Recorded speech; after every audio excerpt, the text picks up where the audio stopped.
श्री गणेशाय नमः। श्रावण मास महात्म्य अध्याय 20 त्रयोदशी चतुर्दशी व्रत। भगवान शिव बोले, हे सनत कुमार, अब मैं तुम्हें त्रयोदशी व चतुर्दशी व्रत के संबंध में बताता हूँ। उस दिन कामदेव भगवान की 16 उपचारों से वंदना करें। भांति भांति के पुष्प जैसे अशोक, मालती, मदन, कौसुम, बकुल तथा अन्य अति सुगंधित फूलों से श्रृंगार कर तब लाल चावल, पीला चंदन, अत्यंत ही खुशबू वाले शुभ द्रव्यों वाला नैवेद्य अर्पण कर मधुर पान भी प्रदान करें। पान में चिकनी सुपारी, कत्था, चूना, जावित्री, जायफल, लौंग, इलायची, कपूर पड़े हों और वह ऊपर नीचे स्वर्ण तथा चांदी के वर्क से लिपटा हो। सफेद रंग के मगही पान पूरी तरह से पके हुए और रसदार होने चाहिए। ऐसा पान संबरासुर के विरोधी की प्रीति पाने के लिए अवश्य दें। माक्षिक मलासार से बनी मोमबत्तियों से आरती करें, तब पुष्पांजलि अर्पित करें। कामदेव के नामों को बोलकर विनती करें, हे कामदेव, मैं आपके उन सब नामों का वर्णन करता हूँ।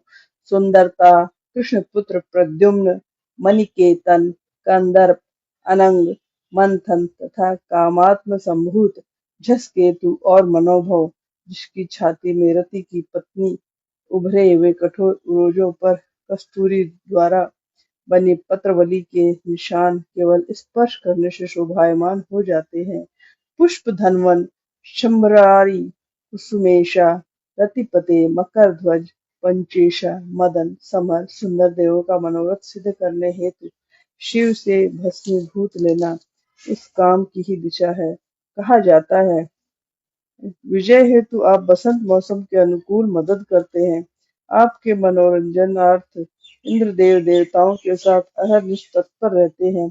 तपस्वियों के ओज व भय के कारण इंद्र देव भी आपसे सदैव भयभीत रहते हैं। केवल आप ही बहुत मजबूत दिल से विरोध कर सकते हैं। अन्य कोई पर ब्रह्मानंद के समान आप जैसा आनंददाता नहीं है। आपके समान अन्य कोई वीर्यवान नहीं है। आप अनिरुद्ध पति श्री कृष्ण भगवान के सुपुत्र हैं।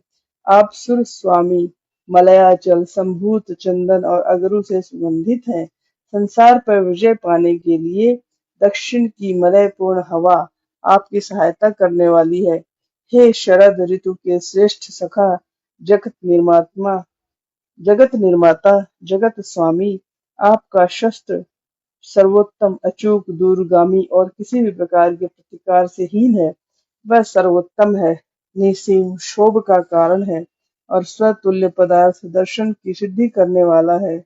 हे देव, संसार पर विजय पाने के लिए प्रवृत्ति के रूप में मुख्य अलंकार मदद देने वाला होता है। हे मन्वी, आपने सभी प्रमुख देवताओं को हास्यास्पद बना डाला है। आप ही के कामबाण से घायल ब्रह्मा अपनी पुत्री में विष्णु वृंदा में आसक्त हुए और शंकर भी स्त्री कलंक के कारण अछूत बने।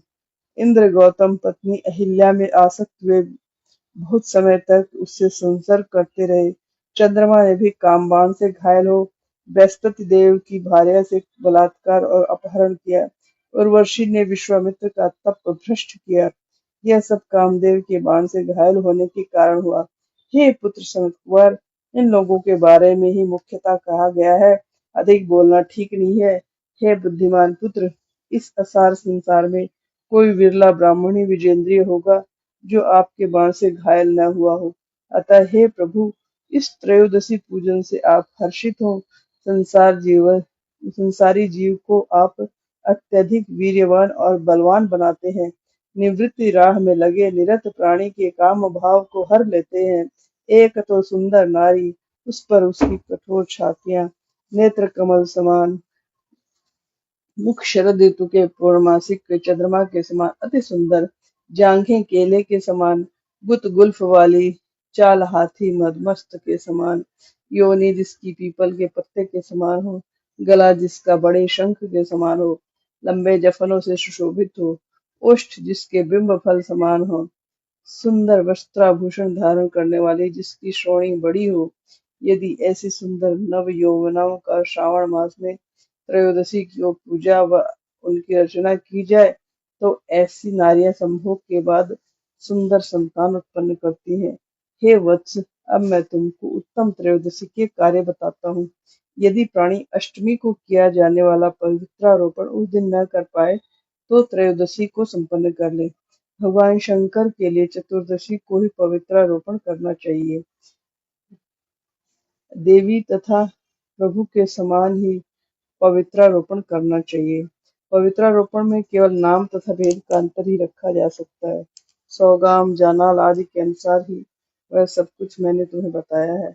विकल्प के अनुसार यहाँ जो कुछ विशेष है वह मैं तुम्हें अब कह रहा हूँ। 11, 38 या 50 तार के बराबर ग्रंथियों वाला तथा जिसका मध्य भाग भी समान हो, ऐसी पवित्रा बनाएं। यह पवित्रा 8 अंगुल 12 अंगुल प्रमाण वाला हो अथवा लिंग के विस्तार के अनुसार शिव जी से प्रीति के लिए अर्पण करें। शेष विधि पहले बताई जा चुकी है। हे सनत कुमार, ऐसा करने मात्र से ही मनुष्य मोक्ष गति निर्वाण प्राप्त करने का अधिकारी बन जाता है। शिव बोले, हे पुत्र, मैंने तुम्हें संपूर्ण विधि नियमानुसार बता दी है। अब और भी जो कुछ तुम जानना चाहते हो वह सब निसंकोच हो मुझसे कहो। वह सब भी मैं तुम्हें अवश्य ही विस्तार से कहूंगा। इस 20वें अध्याय के पाठ श्रवण से शिव कृपा और मोक्ष प्राप्ति होती है। हर हर महादेव। हर हर महादेव। हर हर